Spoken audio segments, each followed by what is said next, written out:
My name is Pastor Karen Rossing Grandall. I grew up in southeastern Minnesota Synod. After seminary, I went to Western North Dakota Synod and was ordained in 1980.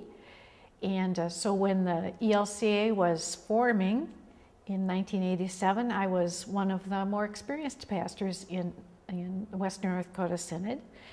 And because I was one of 3 women pastors, I got on the committee to plan the transition to the ELCA.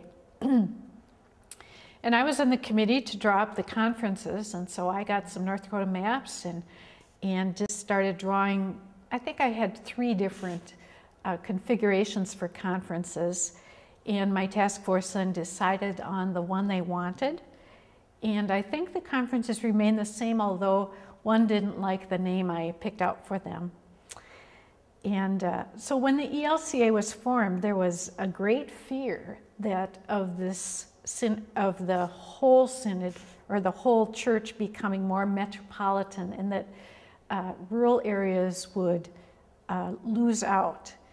And I remember the congregations, several congregations in our area left because, well, I don't know, they said it was too liberal, but I think that the ELCA statement on what we believed was very carefully crafted on the inspired Word of God. And I think most of us felt very comfortable with staying and being rural within probably an increasingly metropolitan churchwide. That was a very big change for us coming from the ALC, where we had been a much more Minneapolis, upper Midwest centered church. Mm-hmm.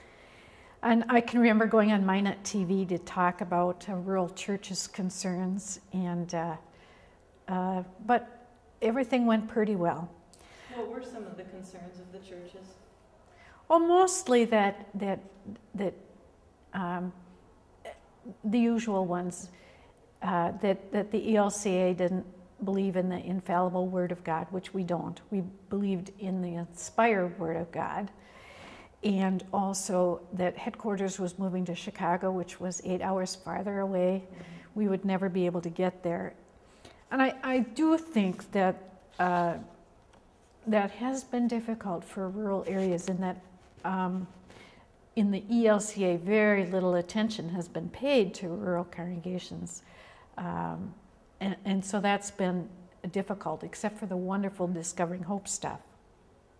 But some of the joys of being with the ELCA, of course, in Western North Dakota, we gained maybe a few congregations, plus some of the Eastern North Dakota Synod congregations, or Eastern North Dakota districts where congregations were brought over to Western North Dakota that make us bigger, because we didn't gain many.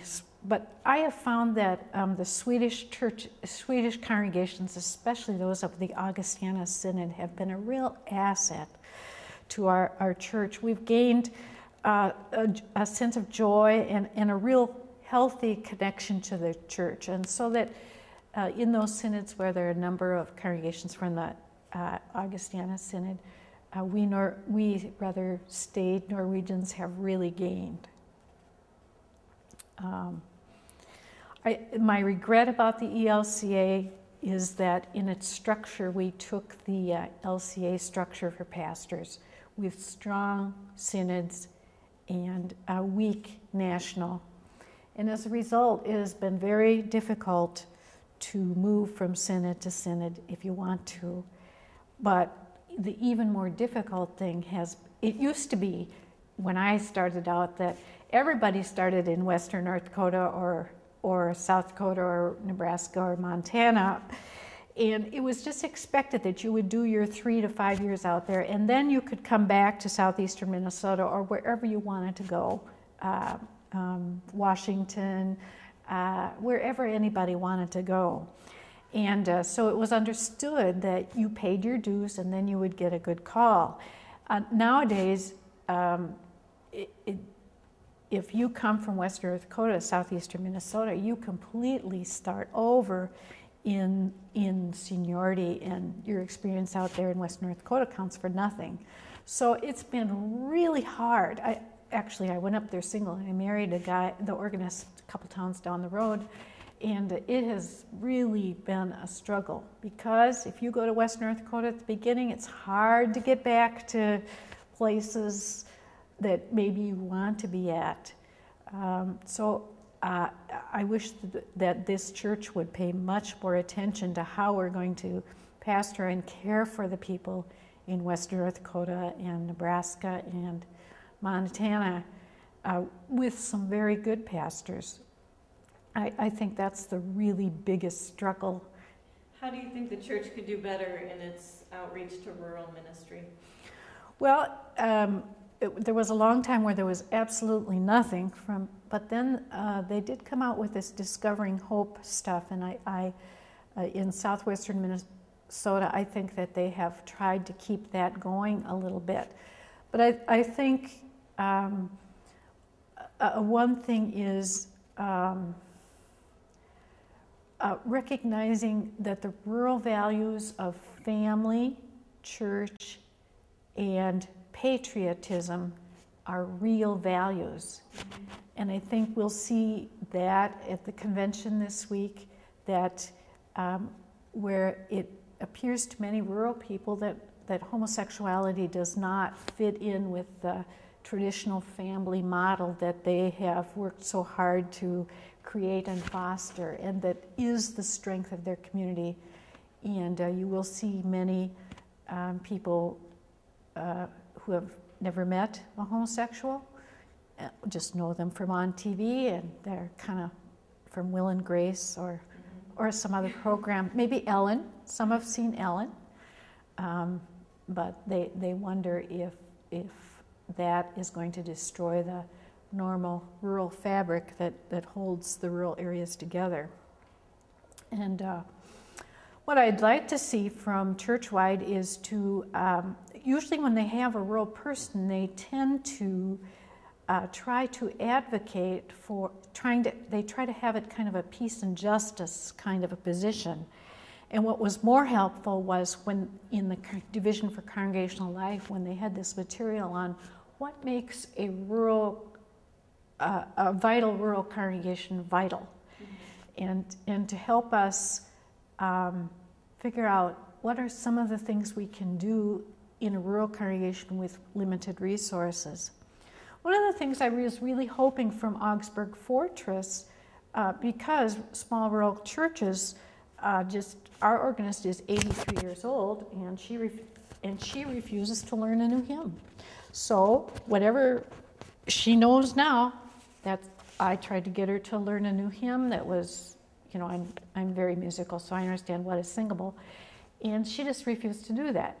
So what I think we're going to need in the next 10 years is a CD from Augsburg with the common hymns and either a piano or organ accompaniment that small rural churches can stick in and people can sing to that. That's a real problem for the rural churches. And yet, I went to Augsburg. They had some hymns on a CD, but they were all new hymns to the Red Book. And so that isn't really very helpful for rural congregations where 15 to 20 people are worshiping. Singing is not very easy, and we need to probably stick to some of the old familiar hymns. And how long have you been serving in rural parishes? Well, I was in 5 years in Rochester recently, but other than that, my whole ministry has been in rural churches of one sort or another. The pastor fellowship is good.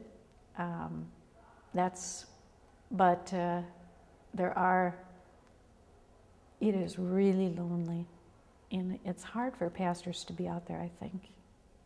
Do you get a lot of pastoral care from the bishop in your synod? Our bishop, no, that is not really a proper role of a bishop. Southeastern Minnesota used to have chaplains who were the pastoral care people. The bishop is gone from the synod about 30% of the time, and when he's home, that's pretty hard for him to do.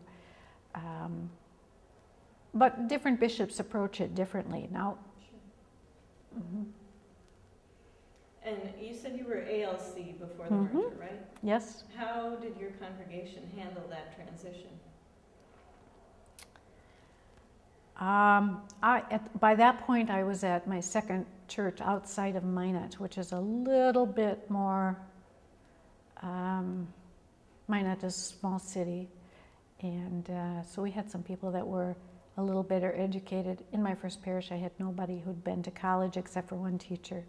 And it makes a difference as to, I think that basically if the pastor wanted the congregation to stay, it stayed. If the pastor wanted the congregation to go, it went. And not completely, but for the most part, that was the truth. I think mostly they went to the AELC. Okay. So in Western Iowa, I know that I'm not sure if congregations are going to form their own denomination if this homosexuality thing passes, or if they will simply decide not to be Lutheran anymore. I know that many people the thought of having homosexual, or the thought of not being strong on saying homosexuality is bad is very difficult to get your mind around, especially if you're over 70. There must have been something that happened in World War II that the veterans of World War II are really against it. Do you want to talk a little bit more about your interactions with the synod, or what your synod does? Well, it's a little crazy because I married a teacher, and he found a job in southeastern Minnesota Synod, and and he isn't able to move because he would lose his seniority. And so I've been doing interims for about 15 years. And what's happened is that so many pastors have moved to Rochester with their spouses to work in the healthcare field, that there's a lot of interims. And so I couldn't find anything in southeastern Minnesota. So I ended up, and I called Northeast Iowa and La Crosse Synod, and they don't need interims either. And so I ended up being an interim in western Iowa, which I have to say I've really grown on Iowa geography. Just like, I have to tell you the story of going to western North Dakota maybe. I was a graduate of Luther Seminary, and I had grown up in southeastern Minnesota Synod, and I was used to being fairly near Minneapolis. And I didn't really expect to be in Minneapolis, but near it. And so when I was assigned western North Dakota Synod, I thought, well, maybe I'll be near Minot or Bismarck. But indeed, I got sent to the town of Noonan, which was 200 people, and I had 2 churches there. And at that time, that was the first year that western North Dakota had women pastors. So there was one other, she had come from Wartburg Seminary, and she was down with the Germans in the southern part of the western North Dakota Synod. And then I was up in the northwest corner of North Dakota with the Norwegians. And so we were 4 hours apart. So it was very, very lonely. There was a woman over in Grand Forks, but that was 8 hours away. So that really wasn't too close either. So we were pioneers in our own way, I guess, just staying through all of that and dealing with all guys who were trying to get their minds around this. Was that a challenge for you? Well, it was. I needed those guys because I was so lonely, and yet they could say the most, I don't think they meant it, but hurtful things. Mm-hmm. It was difficult sometimes, although I just longed to hear. In western North Dakota, the pastors were characters.